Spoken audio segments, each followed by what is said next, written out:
Hello, and welcome to episode 6 of Mr. L's Bell. Today, I wanted to hop back and do a part 2 for our ACT, Acceptance and Commitment Therapy. The first half, we spoke about the acceptance and diffusion. So, acceptance being aware and baselining where you are, and the diffusion is the separation of yourself from your thoughts.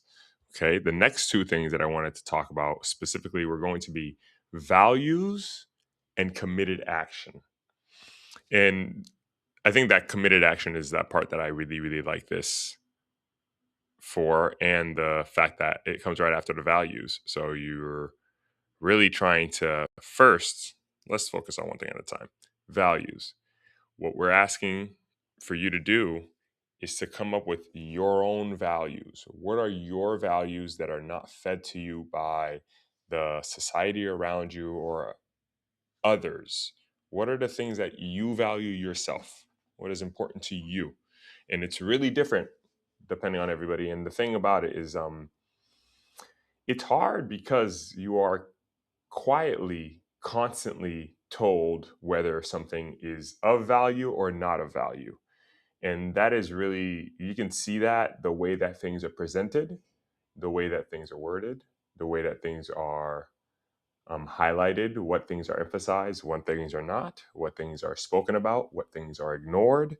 Those are really the silent cues that tell you what society's values are. And what we ask for you to do when we're doing acceptance, commitment therapy, or ACT, we ask you to make those delineations yourself. And I want to know, no judgment, what is it that you value most? And the next portion that I really like that couples with that values portion is committed action, and actually committing to taking those steps towards what you value. And I always see it as, hey, value is going to be the inner thoughts. What do you think is supposed to be, or what is the best way to be part of this world?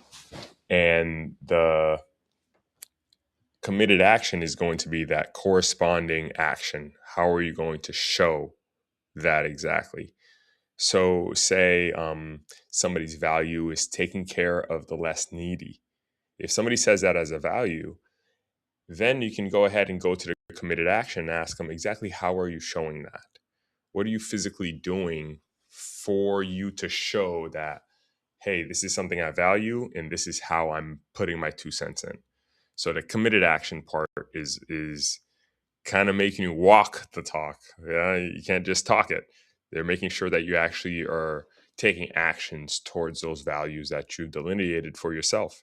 And it's very, very helpful because then in every session that you are able to speak to somebody else, you can ask, did you take those steps? Did you actually do the things that you said you wanted to do? And then we can start devising or interrogating why. What is keeping you from doing that? Is it something external or is it something internal? Is it a sense of I don't have time, or I don't have, and just depends on everybody's situation really, where you really want to find out what is it that you want at the top of your priority list, what are your values, and then what things can you do in your own in your own way. And that's why we talk about acceptance first. You have to kind of find out, what do I have? What is my baseline? What are the tools I have? What are the skills I have? So that acceptance really sets the stage. Values tells you what you want the stage to look like. Then committed action is, what are you physically going to do in this space to get closer to the values that you've outlined? So, great ways for people to think about this is asking yourself about the responses that you feel are immediate. One way that I thought about this was road rage. Honestly, trying to understand, what is it about me that gets immediately activated once somebody cuts me off, or once, and you start realizing there's not, why am I mad at you? I'm mad at you because you're not following the etiquette that I follow, because I value road etiquette. I value not cutting somebody off or almost getting in an accident. That's really a great way for you to show value. So let me show you myself how I did this. My value was letting things go that really shouldn't get to you.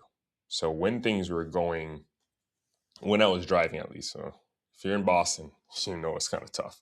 But when you're driving, what I started to do, my committed action was to track my reactions before they came out.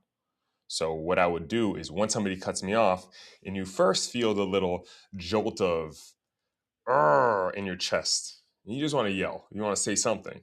What I started to do is notice when that happens.